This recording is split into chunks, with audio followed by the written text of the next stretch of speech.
अस्सलाम वालेकुम एवरीवन, कैसे हैं आप सब लोग। होपफुली आप सब ठीक ठाक खैरियत से होंगे। अच्छा, सैटरडे की रूटीन आपके साथ शेयर करी। मॉर्निंग से ही मैं अपने काम में लगी थी। बच्चों के लिए नाश्ते में मैंने अंडा मसाला आलू बना लिया। दोपहर के खाने में मैं दाल मखनी, और शाम के नाश्ते में मैं बना रही हूँ चिकन शवरमा सैंडविच। अच्छा, आज मेरा अपॉइंटमेंट था डॉक्टर से, वहाँ भी मुझे जाना था, तो सारा कुछ आपके साथ शेयर करूँगी। तो चलिए वीडियो करते हैं स्टार्ट। अच्छा जी, मैंने क्या किया था, 250 ग्राम अक्की मसूर की दाल ली थी। इसे मैंने सुबह ही वॉश करके ना भिगो के रख दिया था 3-4 गिलास पानी के साथ। और साथ ही में मैंने एक बड़े साइज़ का टमाटर लिया था, एक बड़े साइज़ की प्याज ली थी, जिसे मैंने चॉपर में चॉप कर लिया था, वो मैं डाल रही हूँ। साथ ही में नमक डाल देंगे 2 टीस्पून, 1 टीस्पून मैंने हल्दी, 1 टीस्पून लाल मिर्च पाउडर, 1 टीस्पून मैंने धनिया पाउडर इसमें ऐड किया है, और थोड़ी सी मैंने कश्मीरी लाल मिर्च ऐड की है। अदरक लहसुन का पेस्ट 1 टीस्पून, 1 टीस्पून मैंने हरी मिर्च का पेस्ट ऐड किया है।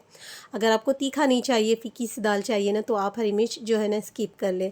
साथ ही मैं इसमें गरम मसाला पाउडर 1 टीस्पून डाल रही हूँ, 2 टीस्पून मैंने ऑयल डाला था। इसे अच्छी तरह से मिक्स करके कवर करके आपने एक हाई फ्लेम पे सीटी देनी है। गैस की फ्लेम लो कर है ना आपने आराम से कुकड होने देना है। अच्छा, ये जो दाल मखनी मैं बना रही हूँ वो मैंने अपने स्टाइल में बनाया है। अभी मैंने जो प्रेशर कुकर में डाला है वो आपको बता चुकी हूँ मैं, और बाकी आगे क्या क्या इसमें ऐड करना है बाकी का प्रोसीजर बाद में करेंगे। यहाँ पर मैं बना रही हूँ अंडा आलू मसाला, जो मज़े का बनके तैयार होता है। बच्चों की जब स्कूल की छुट्टियाँ वगैरह होती है ना, सैटरडे संडे बच्चे यही खाते हैं और यही कहते हैं कि मम्मा हमें अंडा मसाला आलू बना दे। तो बस वही बना रही हूँ। बच्चे फ़्रेश होने गए थे, मैंने इतनी देर में सोचा चलो इनके लिए नाश्ता रेडी कर लूँ। तो यहाँ पर जो अंडा मसाला आलू बनाना है उसके लिए सबसे पहले मैंने एक प्याज ली थी, थोड़ा सा ऑयल डाला है। प्याज़ों को ना अपने हाथों से चॉप करके डालना है, थोड़ा सा सॉफ्ट होने देना है आलू को, सॉरी प्याज़ों को। जैसे ही प्याज हल्की सी सॉफ्ट हो जाए, इसमें आपने एक मीडियम साइज़ का टमाटर डालना है। अच्छा, मेरे पास 2 छोटे टमाटर रखे हुए थे ना, तो मैंने वही डाल दिया था। आपने एक मीडियम साइज़ का टमाटर डालना है। सब्ज़ी वगैरह भी आप अपनी मर्ज़ी से इसमें ऐड कर सकते हो।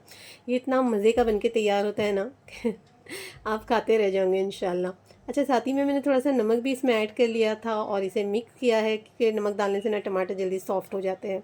एक मीडियम साइज़ का आलू लिया था, 4 पीसीस किए थे। और सब्ज़ी वगैरह में हम किस तरह से आलू काट के डालते हैं, बस मैंने उसी तरह से आलू इसमें काट के डाला है, और अच्छी तरह से ना टमाटर प्याज के साथ इसे फ्राई कर लिया है। अच्छा, अब इसमें जाएगा 1 से 2 पिंच हल्दी डालनी है, 1 से 2 पिंच ही लाल मिर्च पाउडर मैं ऐड कर रही हूँ। बच्चों के लिए बना रही हूँ ना, इसलिए मैंने थोड़ा सा कम ही डाला है। आप अपनी मर्ज़ी से स्पाइसेस इसमें एडजस्ट कर सकते हैं। अच्छी तरह से मिक्स किया है। गैस की फ्लेम अब आपने लो करनी है, कवर कर लेना है आलू के सॉफ्ट होने तक। अच्छा, ये अंडा आलू मसाला बहुत मज़े का बनता है। आप इसे मतलब रोटियों के साथ लोगे ना तो इसका टेस्ट और भी बढ़ जाएगा। आज मैंने रोटियां नहीं बनाई थी, बस मैंने ना इसे सिंपल इसी तरह से रेडी किया, क्योंकि अब फिर से मेरी तबीयत ख़राब होने लगी। अच्छा, बकरीद से ये चला आ रहा है मेरे साथ। मतलब 4-5 दिन में सही रहती हूँ और 4-5 दिन में पता नहीं मुझे क्या होने लगता है। मुझे सांस की प्रॉब्लम होने लगती है, और ये हर साल में एक बार मुझे होता ही है। मतलब सांस मेरी अटक अटक के चलती है और मुझे सांस लेने में बहुत तकलीफ़ होती है, और जब मैं सांस खींचती हूँ ना तो मुझे वीकनेस भी बहुत हो जाती है, मतलब थकान हो जाती है और उसकी वजह से वीकनेस लगने लगती है। तो ये बकरा ईद से पहले से ही हो रहा था, तो मुझे लगा कि काम का लोड ज़्यादा है, इस वजह से मुझे शायद ऐसा फ़ील हो रहा होगा। क्योंकि अल्हम्दुलिल्लाह मेरी सारी रिपोर्ट क्लियर आती है। पिछले साल मैंने कितनी रिपोर्ट करवाई है मैं जानती हूँ। अच्छा, हर साल का मेरा ये बड़ा सा खर्चा होता है, बड़े अमाउंट में खर्चा हो जाता है मेरा। तो बस मुझे खुद समझ में नहीं आता है। रिपोर्ट्स भी क्लियर आती है, मगर मुझसे रहा नहीं जाता है ना। जब आपकी सांस इतनी चल रही हो, सांस लेने में आपको तकलीफ़ हो, तो फिर कुछ समझ में नहीं आता है कि क्या हो रहा है। तो फ़ौरन फिर आपको डॉक्टर ही नज़र आते हैं, जिस डॉक्टर की दवाई आपको लगती है। तो जिस डॉक्टर के पास मैं जाती हूँ वो लम्प्स के स्पेशलिस्ट है, थायराइड स्पेशलिस्ट है, और डायबिटीज़, मतलब हर चीज़ जो आपके अंदर जो पार्ट है ना, सब चीज़ के स्पेशलिस्ट है। और उनकी जब मैं दवा लेती हूँ ना, तो एक खुराक में ही अल्हम्दुलिल्लाह मुझे फ़र्क पड़ जाता है। तो बस अभी वहीं जाने वाली हूँ मैं 1 दिन पहले गई थी, खून टेस्ट वगैरह करवा कर आई थी। मेरे हाथ पर आपने देखा होगा ना, तो कल मैं गई थी, खून टेस्ट करवा लिया था मैंने। आज मेरी रिपोर्ट मिलने वाली है, तो डॉक्टर से भी कंसल्ट आदि आज ही होगा। डॉक्टर ने बस मुझे लिख के दे दिया था कि पहले आप ये टेस्ट वगैरह करवा लो, फिर देखते हैं कि क्या है। तो बस आज जाएंगे डॉक्टर के पास, तो वो भी मैं आपके साथ शेयर करूंगी, बाद में बताऊंगी आपको कि डॉक्टर ने क्या कहा है। खैर, यहाँ पर मैंने जब मसाला रेडी किया था, उसमें मैंने अंडा तोड़ के डाल दिया था, 2-3 मिनट कवर कर लिया था, और बस हमारा ज़बरदस्त अंडा मसाला आलू बन के तैयार है। पाव भी मैंने फ्राई कर लिया था। बच्चों को बहुत पसंद आता है, आप अपने बच्चों को दे के देखिए, बच्चे इंशाल्लाह इतने मज़े लेके खाएंगे ना। बड़े भी इस अंडे को ना खूब इंजॉय करते हैं। मैं भी इनके साथ बैठकर एक आध पाव खा लेती हूँ। खैर, आप लोग सोच रहे होंगे क्या सैटरडे बच्चों की छुट्टी है, बच्चों की हाफ डे होती है सैटरडे, और मोस्टली बच्चे हमेशा कहते हैं कि मम्मा सैटरडे हमारी छुट्टी करा दो। जब बच्चे बहुत ज़्यादा थक जाते हैं ना, तो मैं छुट्टी करा लेती हूँ, कभी कभार इनकी भी सुन लेती हूँ। खैर यहाँ जंगली बिल्ली आ गई थी, और इसका फूड वगैरह जो कैट फूड होता है ना, हम हमेशा ला के ही रखते हैं। हस्बैंड रात में पैकेट ले आते हैं और ख़त्म हो जाता है तो मैं मंगा लेती हूँ, बाजू में मेडिकल है, वहीं से मिल जाता है ईज़िली इनका फूड। तो बस हम इसे अक्सर फूड डालते हैं। इसका पैकेट हमेशा हमारे पास रखा हुआ होता है, 2 दिन में या 1 दिन में भी ख़त्म हो जाता है इसका पैकेट, तो वो लाते हैं और इसके लिए फ़ूड हम रखते ही है। ये भी एक सदका जारिया है, आप इस तरह का सदका किया करें। आप सोच भी नहीं सकते हो कि अल्लाह की जो मतलब आपके रुके हुए काम किस तरह से चलेंगे। आप बीमार हो तो सदका दे दिया करो, जब भी आपको कोई परेशानी आए ना तो सबसे पहले सदका निकाला करें। जब मैं टेस्ट करवाने गई थी तभी भी मैंने सदका दिया था, और इंशाल्लाह आज मैं अभी जाऊंगी डॉक्टर से, मेरी अपॉइंटमेंट है बात करने, रिपोर्ट दिखानी है, तो आज भी मैं सदका दे के ही निकलूँगी। खैर यहाँ पर मैंने क्या किया था, अक्की मसूर की दाल अच्छी तरह से सॉफ्ट हो गई थी तो मैंने पैन में डाल दिया था। इसमें मैंने थोड़ी सी क्रीम डाली है, आप फ्रेश क्रीम भी डाल सकते हैं। मैंने घर की जमी हुई मलाई डाली थी, इससे टेस्ट बहुत अच्छा आता है। तो हाफ़ कप के करीब मैंने इसमें मलाई डाली थी, थोड़ी सी धनिया डाल दी थी और गर्म मसाला पाउडर 1 टीस्पून डाला था। अच्छी तरह से मिक्स करके ना इसे 15 मिनट के लिए कवर कर दिया था। साथ ही में मैंने बॉयल राइस बनाया है, इसके साथ आप चाहे तो ज़ीरा राइस भी बना सकते हैं, मगर मैंने बॉयल राइस बनाए थे। बस 15 मिनट धीमी आंच पे इसे मैंने छोड़ दिया था, और 15 मिनट के बाद हमारी दाल मखनी बनके रेडी है।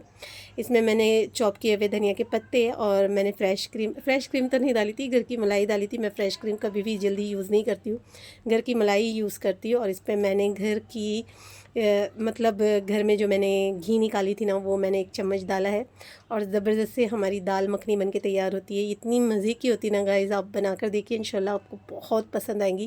क्विक बनने वाली रेसिपी है, क्विक तरीके से बताया है, और आपको इसका टेस्ट है ना इतना मज़े का लगेगा ना। बस साइड में हमारे चावल भी बॉईल हो गए थे, मैंने इसे दम पे रख दिया था, और बस अब प्लेटिंग करेंगे।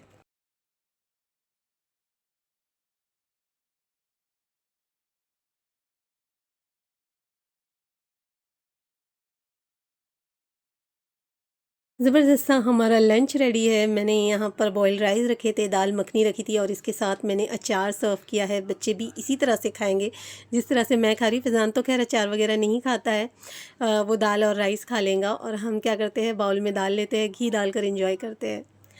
खैर यहाँ पर शाम में मैंने छोटी-मोटी सी तैयारी कर ली थी। मैंने कहा कि लंच तो हमारा बहुत सिंपल हुआ है, तो शाम के लिए मैं कुछ अच्छा बना लेती हूँ, तो बच्चे भी इंजॉय कर लेंगे।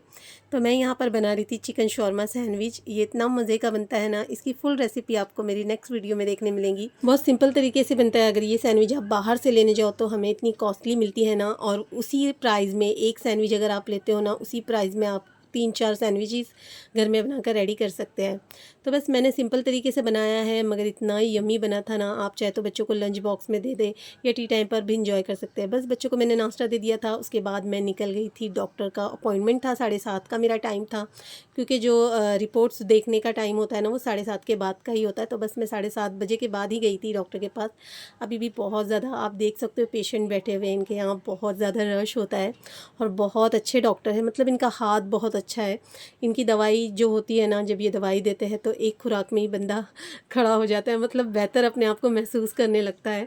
तो बस यहाँ से जो बाजू में इनके यहीं सारी रिपोर्ट्स वगैरह होती है, तो बस मैंने यहाँ पर अपनी रिपोर्ट्स ले ली थी, और फिर मैं वेट कर रही थी कि डॉक्टर मुझे कब बुलाएंगे, क्योंकि 3-4 लोग मेरे साथ बैठे हुए थे रिपोर्ट लेकर, उन्हें भी जाना था डॉक्टर के पास। तो ये लैब है जहाँ खून टेस्ट वगैरह होता है, एक्सरे वगैरह होता है, ये पूरा लैब है।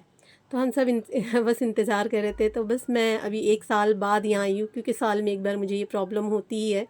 तो बस मैं बैठी थी और इंतज़ार कर रही थी, बट मैं इस टाइम पर आई हूँ, तो मैंने क्या देखा है कि जब डॉक्टर पेशेंट चेक कर रहे थे, उसी के साथ जो हमारी रिपोर्ट्स वगैरह ना 3-3 4-4 लोगों को अंदर ले रहे थे। तो ऐसा बिल्कुल भी नहीं होना चाहिए। आप हमसे अच्छी खासी फ़ीस ले रहे हो, आप हमारा जो टेस्ट करवा रहे हो अच्छे खासे अमाउंट में करवा रहे हो, आपके क्लिनिक में ही हमारा टेस्ट हो रहा है, आपके लैब में ही हमारा टेस्ट हो रहा है, और आप जब हमारी फ़ाइल टेस्ट का जो रिपोर्ट्स आती है वो तसल्ली से बैठकर देखे, हमें समझाए, हमें बताए कि भाई क्या प्रॉब्लम है, क्यों ऐसा हो रहा है। तो मैं जब देख रही थी, तो मैं देख रही थी कि 4-4 5-5 लोग, ये देखिए आप देख सकते हो, यही कैबिन है डॉक्टर का। यहाँ पर 3-4 लोग जो फ़ाइल लेकर आए हैं वो भी अंदर जा रहे हैं, और साथ ही में जो पेशेंट है ना, एक पेशेंट भी बैठा हुआ है। तो ऐसा नहीं होना चाहिए। सबकी मतलब अपनी अपनी प्राइवेट वो रहती है, मतलब आप समझ रहे हो ना मेरा कहने का मतलब। तो आप ऐसे ही, मतलब क्या है ये, कुछ समझ में नहीं आता है। पहले तो इतने अच्छे थे ना ये, इनके कैबिन में एक ही बंदा होता था, पेशेंट या फिर जो रिपोर्ट लेकर आता था ना, उससे बैठकर तसल्ली से बात करते हैं। आज के टाइम पे कोई मतलब कहीं भी आप चले जाओ ना तो बस यही नफसा नफसी चल रही है, पैसे पैसे पैसे, हर कोई कमाने में लगा हुआ है, सबसे ज़्यादा स्कूल और हॉस्पिटल ही कमा रहे हैं। खैर मैं तो बाहर ही खड़ी थी, मैंने कहा जब सारे लोग निकल जाएंगे तभी मैं जाके तसल्ली से अपनी रिपोर्ट्स दिखाऊंगी, और मैं बाद में ही गई और डॉक्टर से मैंने बात किया, रिपोर्ट दिखाई तो डॉक्टर ने कहा आपकी रिपोर्ट एकदम क्लियर है, आपको कुछ भी नहीं है, आप टेंशन बहुत लेती, आप सोचती बहुत ज़्यादा हो। तो मैंने कहा ठीक है, आप मुझे ऐसी कोई टैबलेट दे दे जब भी मुझे ये प्रॉब्लम हो ना तो मैं वो खाकर बेहतर अपने आप को महसूस करने लगूँ। तो बस डॉक्टर ने मुझे कहा जब भी आपकी तबीयत इस तरह से ख़राब होती है 10 दिन का कोर्स कर लेना। तो बस लिखकर मुझे दवाई दे दी थी, और उनके बाजू के मेडिकल में ही उनकी दवाई मिलती है और कहीं भी नहीं मिलती है। चलिए मिलते हैं नेक्स्ट व्लॉग में। अल्लाह हाफ़िज़।